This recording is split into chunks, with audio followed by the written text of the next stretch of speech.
അമേരിക്കയിലേക്ക് പെട്ടികൾ എത്തിത്തുടങ്ങിയ വാർത്തകളാണ് ഇപ്പോൾ വന്നുകൊണ്ടിരിക്കുന്നത്. അമേരിക്ക ഔദ്യോഗികമായി തന്നെ 5ഓളം അവരുടെ സൈനികർ മരണപ്പെട്ടിട്ടുണ്ട് എന്നുള്ളത് സ്ഥിരീകരിച്ചിട്ടുണ്ട്. പക്ഷേ ഇറാൻ പറയുന്നത് ഏകദേശം 500-ൽ പരം ആളുകളെ ഇന്നലത്തെ എബ്രഹാം ലിങ്കൺ വാർഷിപ്പ് ആക്രമണത്തിൽ കൊലപ്പെടുത്താൻ സാധിച്ചു എന്നാണ് ഇറാൻ വാദിക്കുന്നത്.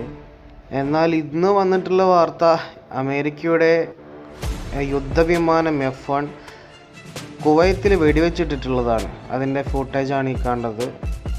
ഇറാൻ്റെ ഭാഗത്തു നിന്നുണ്ടായിട്ടുള്ള തിരിച്ചടികളിൽ അമേരിക്ക ഒട്ടും പ്രതീക്ഷിക്കാത്ത തരത്തിലുള്ളതായിരുന്നു എന്നുള്ളതാണ് സത്യം. അമേരിക്ക ഇത്രയും രൂക്ഷമായ പ്രതികരണം ഇറാൻ്റെ ഭാഗത്തു നിന്നുണ്ടാവുമെന്ന് പ്രതീക്ഷിച്ചിട്ടില്ല.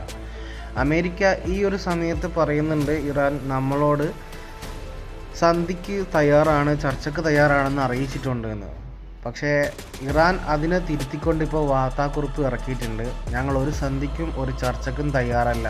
കോമൺ സെൻസുള്ള ആളുകൾക്ക് ചിന്തിച്ചാൽ മനസ്സിലാകും, അമേരിക്കയ്ക്ക് ഈ യുദ്ധം കൊണ്ട് നഷ്ടങ്ങൾ ഉണ്ടായതുകൊണ്ട് മടുത്തിട്ടുണ്ട്. ഏകദേശം എല്ലാ ഭാഗത്തു നിന്നും യുദ്ധത്തിൽ കനത്ത പ്രഹരം നേരിട്ടുകൊണ്ട് മടുത്ത ഒരവസ്ഥയിലാണ് അമേരിക്ക ഉള്ളത്.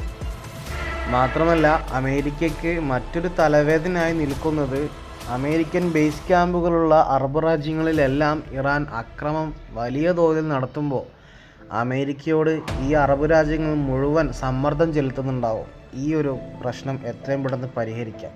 ഇങ്ങനെ മൊത്തത്തിൽ ഇറാൻ അവരുടെ പൂർവ്വ ശക്തിയെടുത്ത് അമേരിക്കയ്ക്കും ഇസ്രായേലിനുമെതിരെയുള്ള അടി തുടർന്നുകൊണ്ടിരിക്കുമ്പോൾ ഇതെങ്ങനെയെങ്കിലും അവസാനിപ്പിച്ചാൽ മതി എന്നൊരു സ്റ്റേജിനാണ് ഡൊണാൾഡ് ട്രംപ് ഇപ്പോൾ നിലവിലുള്ളത്.